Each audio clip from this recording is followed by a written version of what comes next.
Mi cuñado me acusó de destruir su matrimonio diciendo que yo lo había provocado todo, pero cuando intentó ensuciar mi nombre, olvidó que yo tenía cada mensaje donde me suplicaba verme mientras su esposa estaba en el hospital.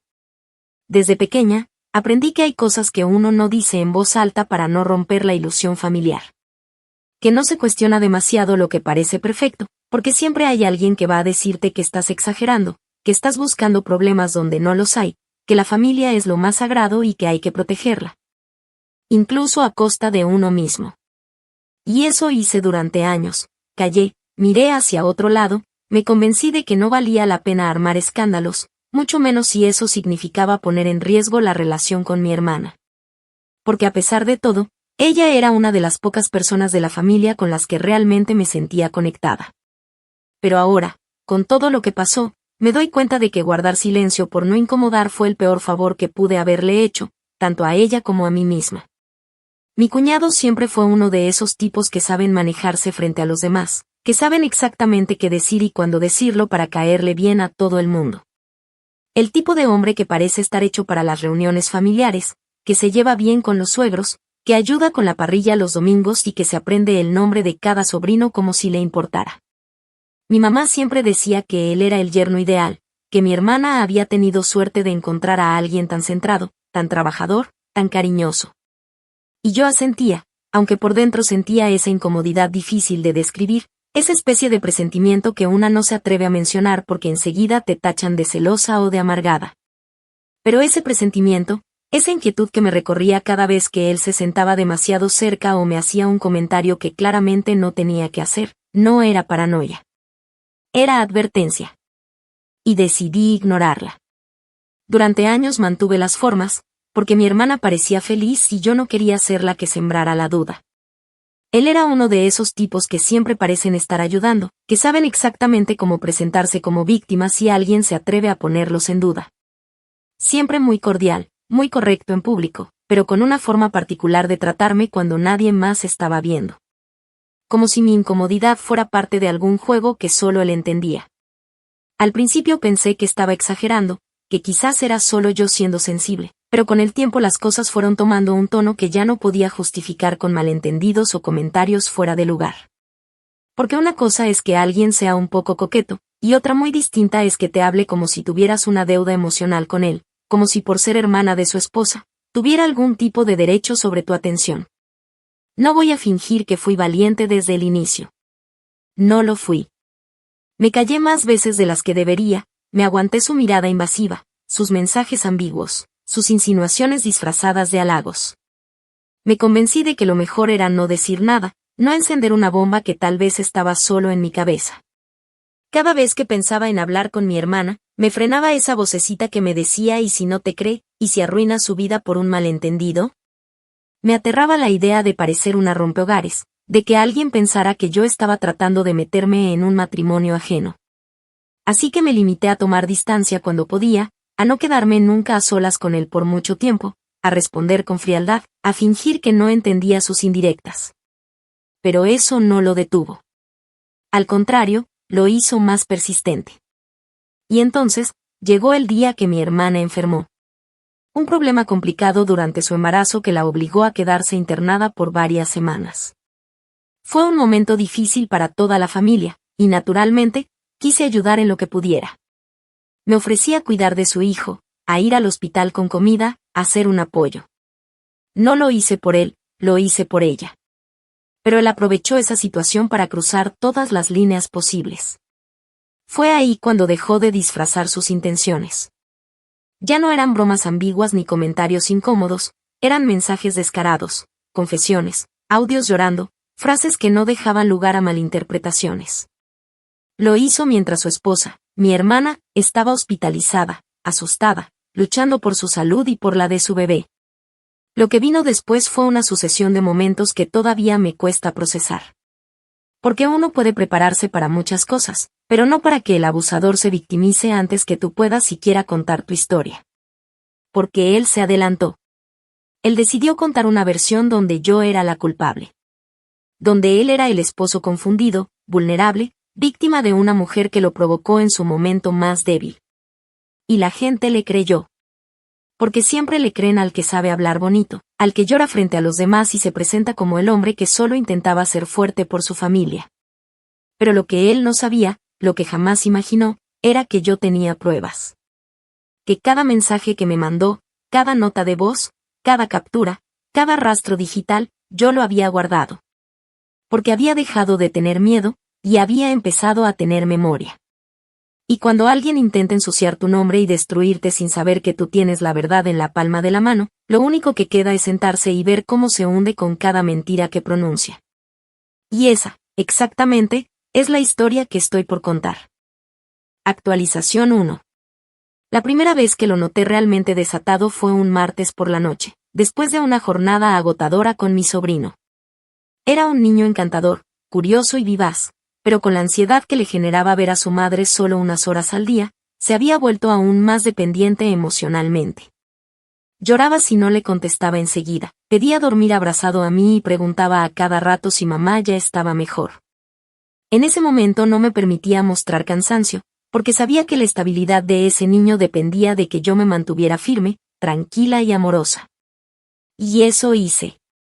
Me convertí en la niñera no oficial, la que lavaba los platos, preparaba la cena y escuchaba las mismas canciones infantiles una y otra vez sin quejarse. Aquella noche, ya con el niño dormido y la casa silenciosa, recibí el primer mensaje que me hizo sentir que lo que había tolerado hasta ahora no era nada en comparación con lo que vendría.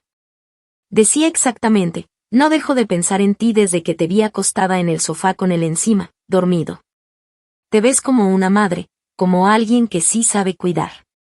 Me cuesta admitirlo, pero me haces falta más de lo que debería. No era el típico mensaje ambiguo o una broma fuera de lugar. Era una declaración directa, cargada de connotaciones que no me dejaban espacio para justificarlo como malinterpretación. Sentí náuseas. Tuve que sentarme en el borde de la cama con el estómago revuelto. Estaba hablando del momento en el que yo estaba cuidando a su hijo, en su casa, por su esposa, y él lo convertía en una fantasía emocional y sexual. No respondí. No bloqueé. No lo confronté. Solo tomé una captura. La almacené en una carpeta nueva de mi celular, a la que nombré Si sigue jodiendo. Esa fue la primera. Después vinieron más. Al día siguiente, me dejó una nota en la cocina. Gracias por todo. No sé qué haríamos sin ti, decía. Pero justo debajo, en una caligrafía más apretada, había un PD que no tenía sentido en ese contexto. A veces me pregunto si alguna vez pensaste en nosotros de otra manera. Tiré la nota directo al fondo de mi bolso, le tomé una foto y también fue a parar a la carpeta. Ya no era instinto, era estrategia. Algo en mí había hecho clic. Ya no era solo incomodidad, ya no era solo asco, era el principio de una rabia silenciosa, de esa que se alimenta en silencio, sin escándalo, pero que se convierte en pólvora cuando la encienden. El problema es que, mientras él me mandaba estos mensajes a deshoras, se mostraba con una imagen completamente distinta ante la familia. Era el esposo modelo, iba todos los días al hospital, llevaba flores, cuidaba de su hijo cuando yo no estaba, se aseguraba de que mi hermana tuviera todo lo necesario. Incluso llegaba a bromear con mis padres sobre lo bendecido que era de tener a su lado dos mujeres tan excepcionales. Mi madre reía y decía que yo tenía que aprender de mi hermana a elegir pareja. Y yo, con una sonrisa tensa y la mandíbula apretada, fingía que todo estaba bien. Pero lo peor llegó un viernes, una semana después de aquel primer mensaje. Me encontraba en el sofá, viendo una caricatura con el niño, cuando llegó una nota de voz. Solo verla me puso nerviosa. Me metí en el baño para escucharla sin que él me viera. Era su voz, temblorosa, casi llorando.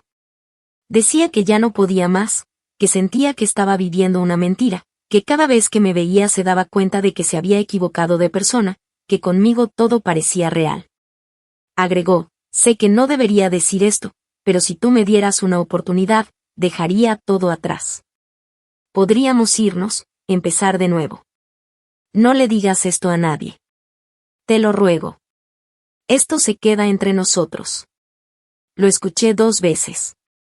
La primera con un nudo en el pecho. La segunda con una claridad que me heló la sangre, me había puesto una bomba emocional en las manos. y estaba suplicando que no la detonara. Esa noche, después de poner al niño en la cama, me senté en la cocina, sola, y empecé a recopilar pruebas. Entré al historial de chats, descargué todas las notas de voz, las capturas, todo lo que tenía hasta el momento. Armé un respaldo en la nube con clave y lo guardé en una carpeta encriptada. No quería solo venganza. Quería evidencia.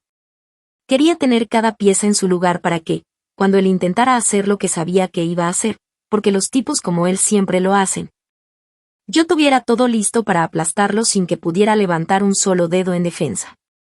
No se trataba solo de lo que me decía. Era todo lo que eso implicaba, su traición hacia mi hermana, el irrespeto hacia mí, su cobardía. Pero sobre todo, era la forma en que intentaba convertir una situación de vulnerabilidad en una oportunidad para manipular, aprovecharse, quebrar algo desde adentro. No sabía cuándo iba a actuar. Pero supe que cuando lo hiciera, yo estaría lista para ver cómo se desmoronaba. Porque si él pensaba que iba a salir ileso de todo esto, es porque aún no conocía de lo que soy capaz cuando me toman por idiota. Actualización 2. La vida tiene una manera cínica de ponerte a prueba justo cuando crees que las cosas pueden estabilizarse. Mi hermana, tras varias semanas en observación, fue dada de alta. Estaba pálida, agotada, emocionalmente frágil y visiblemente marcada por el miedo que le dejó su hospitalización. La noté más ansiosa de lo normal, controlando su presión cada mañana, preguntando si sentía al bebé moverse con más frecuencia de la habitual. Yo traté de mantenerme cerca, pero sin invadir. Me limité a seguir ayudando con mi sobrino, a hacerle las compras, a ocuparme del papeleo médico que ella no podía enfrentar sin colapsar. Cada vez que la veía acostada, con la barriga enorme y las manos sobre el vientre como si necesitara comprobar que su bebé seguía con ella, sentía un nudo en la garganta. No solo por lo que había vivido, sino porque sabía que el infeliz con el que compartía la cama no era el hombre que ella creía. Él había cambiado su comportamiento conmigo. Desde que ella regresó, se había vuelto distante, medido, como si el solo hecho de tenerla en casa lo forzara a fingir algo que ya no podía sostener.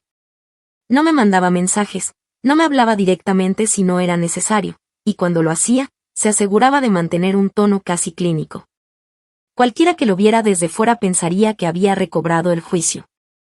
Pero yo sabía que esa distancia no era arrepentimiento, era precaución.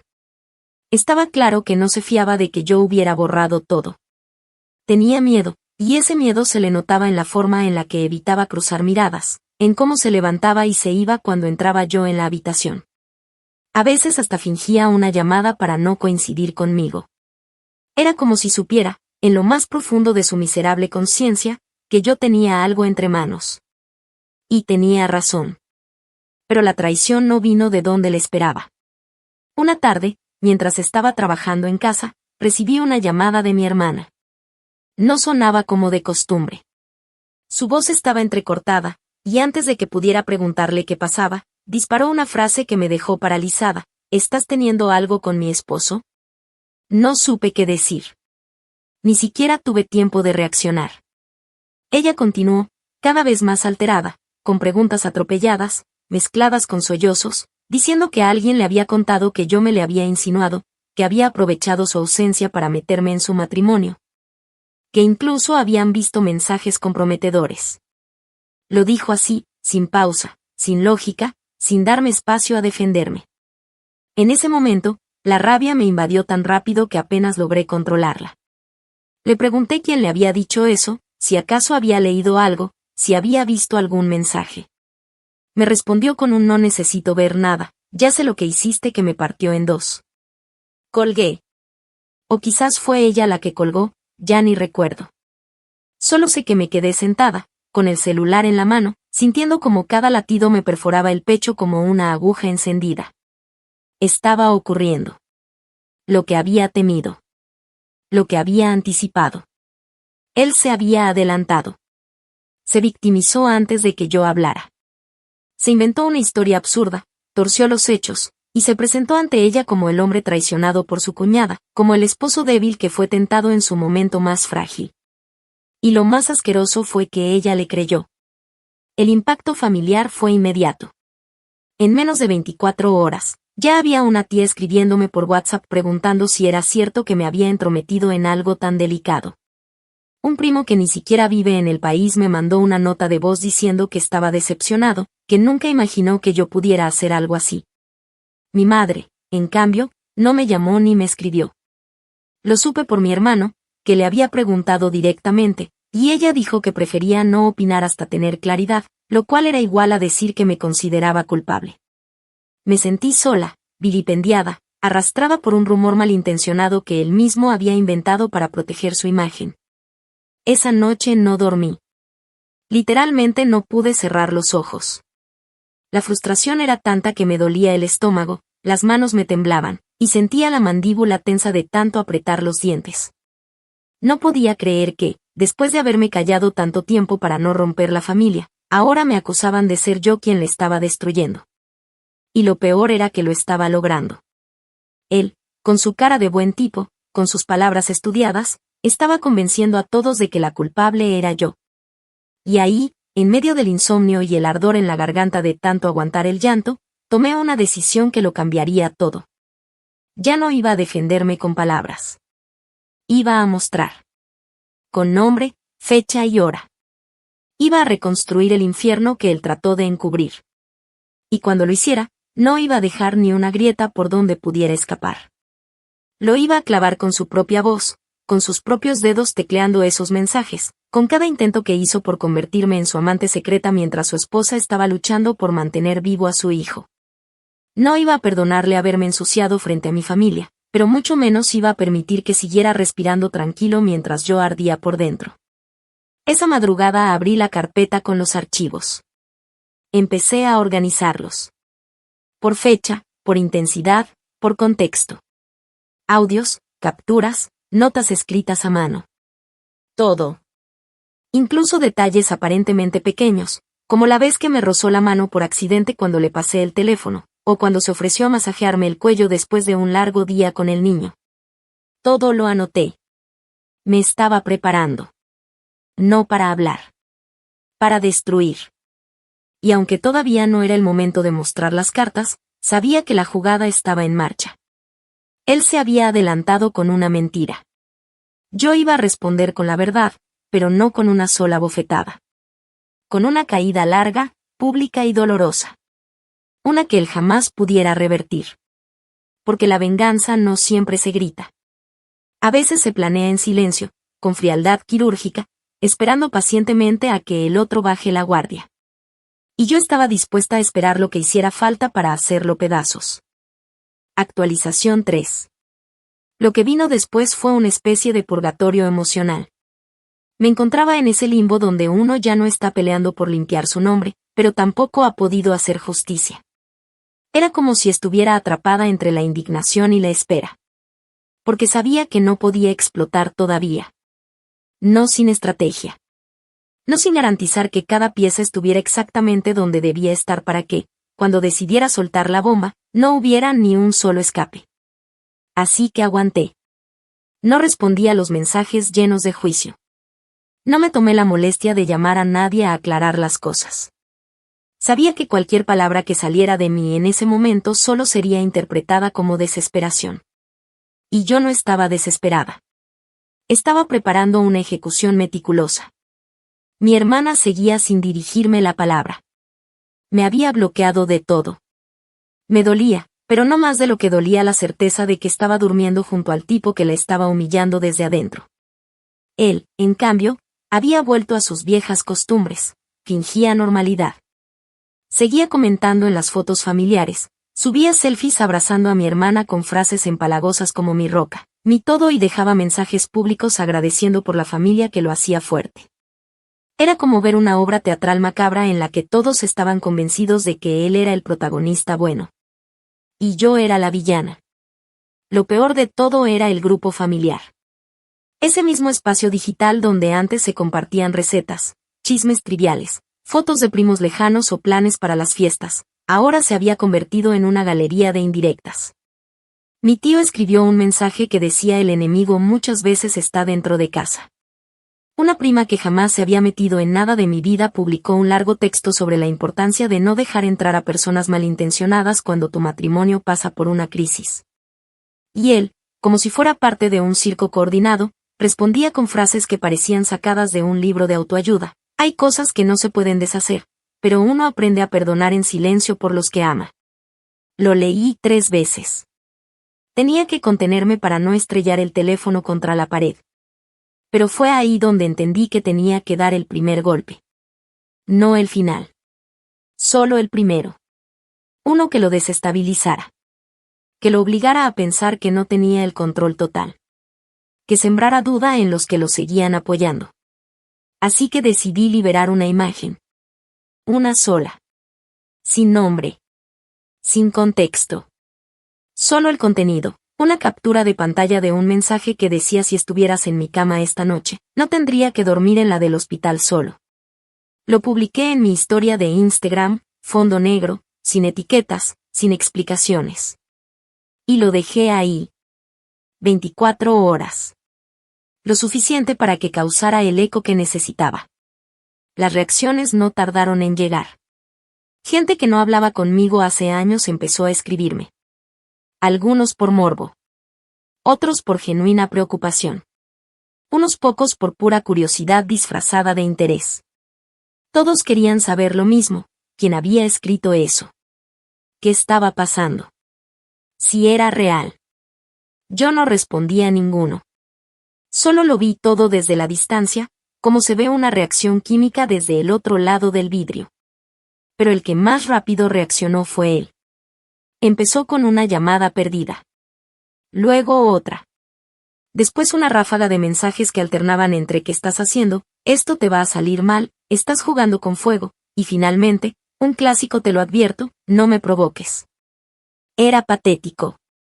El tipo que había tenido la arrogancia de ensuciarme frente a mi propia familia ahora temblaba porque una sola frase, una entre docenas, había salido a la luz. Y lo peor era que ni siquiera lo habían mencionado. Bastó con mostrar una pizca para que su fachada comenzara a agrietarse. En lugar de contestar, tomé una decisión que marcaría el tono de mi siguiente jugada. Envié los archivos completos, todas las capturas, todos los audios, las notas, las fechas, a la mejor amiga de mi hermana. Ella era una mujer sensata, desconfiada por naturaleza, con una lengua afilada y una intuición a prueba de todo. Siempre había sido la primera en advertirle a mi hermana cuando algo no le cuadraba, y sabía que si alguien podía hacerle ver la verdad desde dentro, era ella. Le envié los archivos con un mensaje que decía: guárdalo. No lo muestres todavía.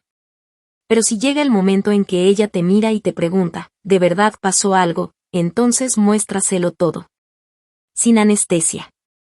Su respuesta fue corta, pero poderosa: ya era hora. Esa noche dormí tranquila por primera vez en semanas. No porque el infierno hubiera terminado, sino porque había encendido la primera cerilla. Y sabía que a partir de ahora, cada mentira que él soltara, cada excusa que inventara, estaría compitiendo contra una verdad que ya estaba empezando a salir a la superficie.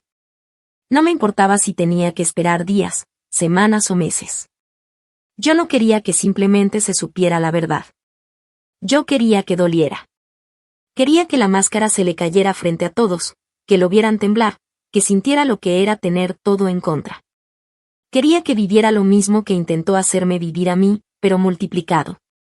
Porque la diferencia entre él y yo era que yo no hablaba por hablar. Yo hablaba cuando ya tenía la dinamita lista.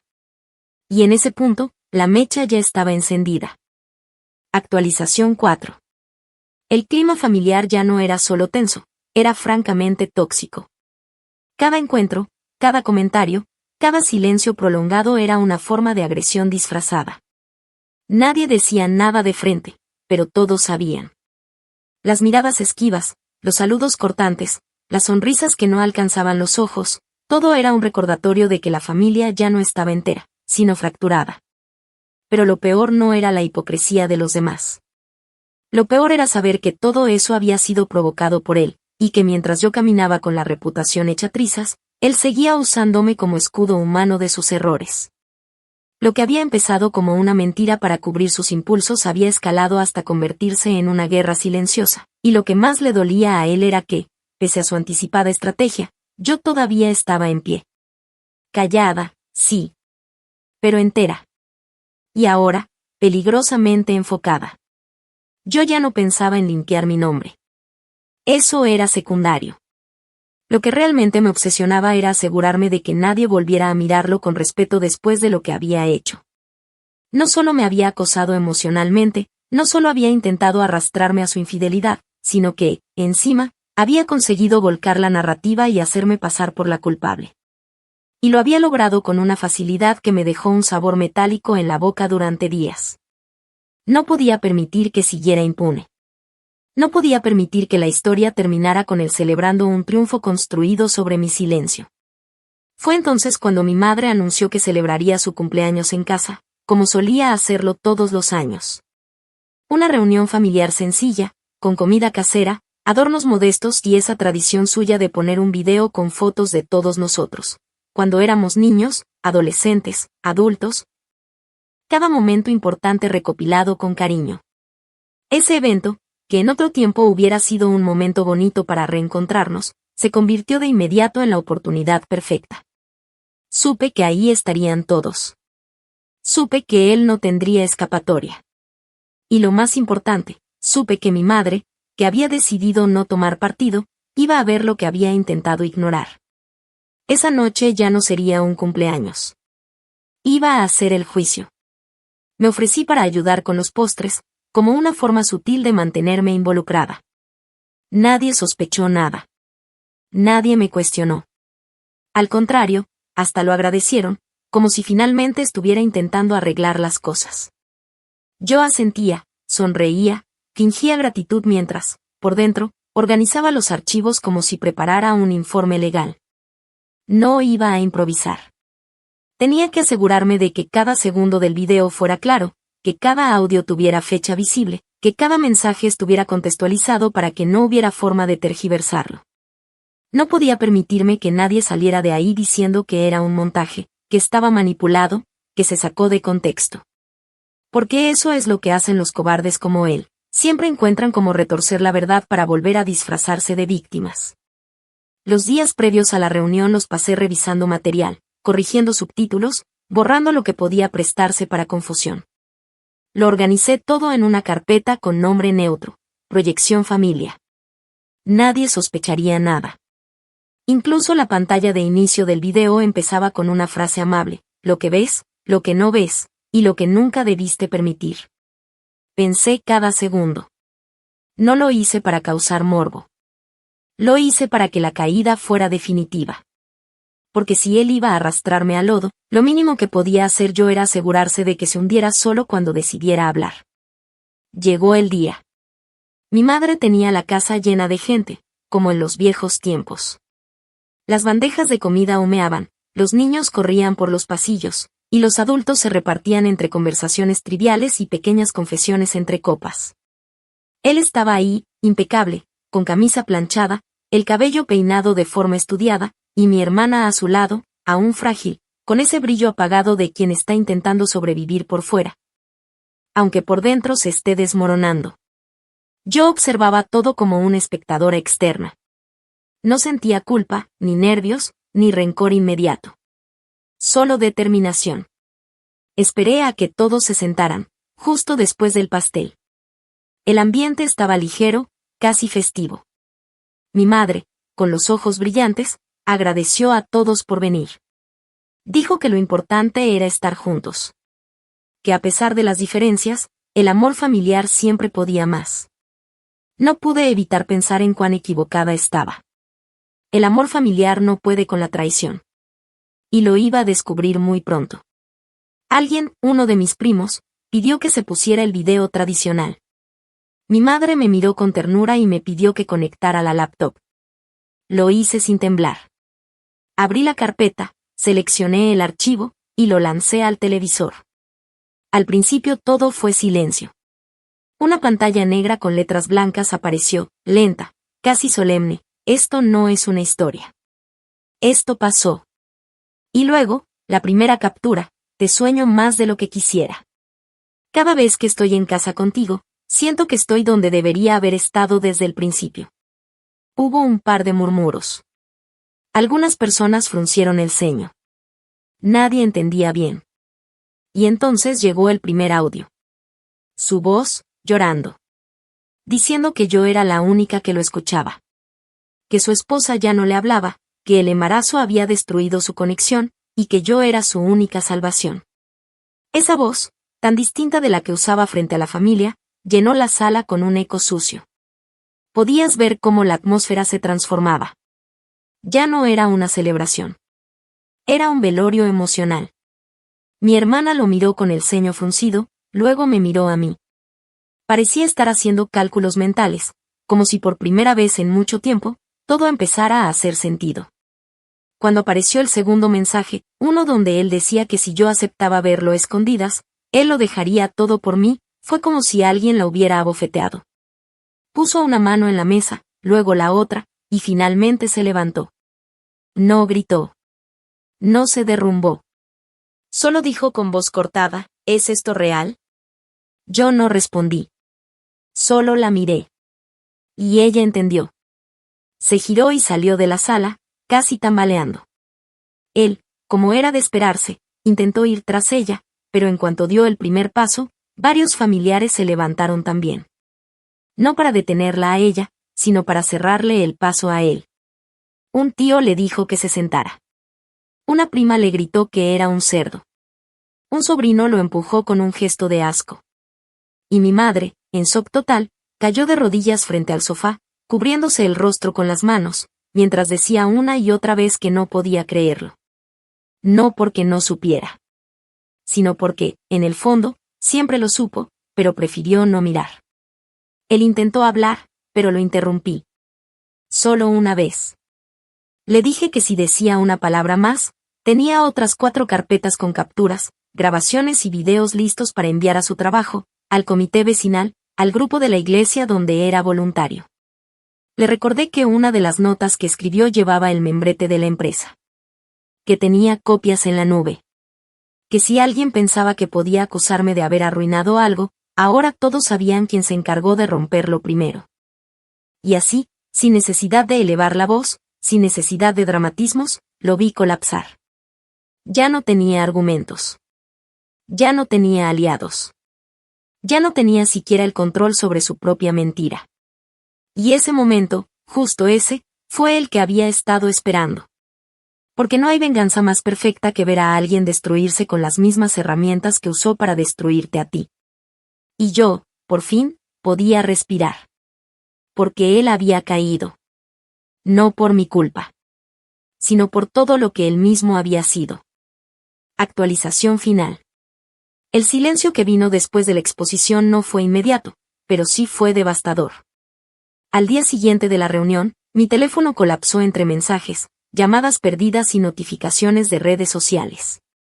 Algunos eran de familiares que me pedían perdón por haberme juzgado tan rápido.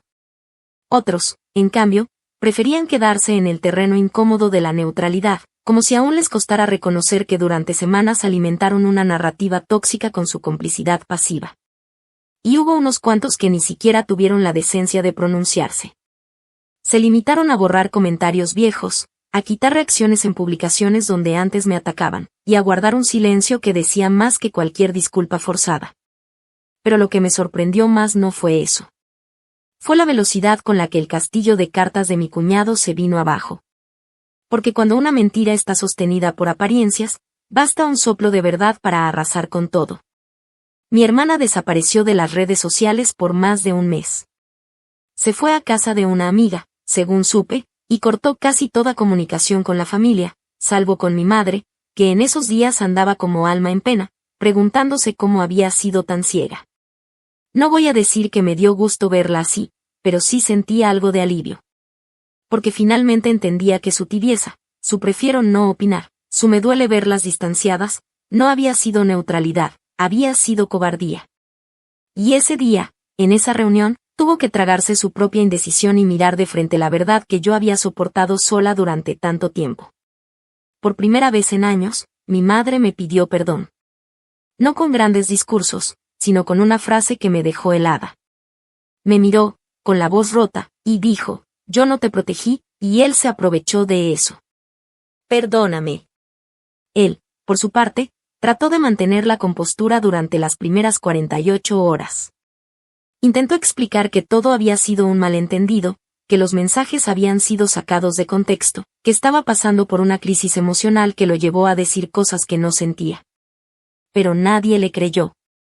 Porque cuando alguien ha llorado por ti en un audio, cuando ha escrito con detalle cómo te desea mientras su esposa duerme en un hospital, no hay contexto que lo salve.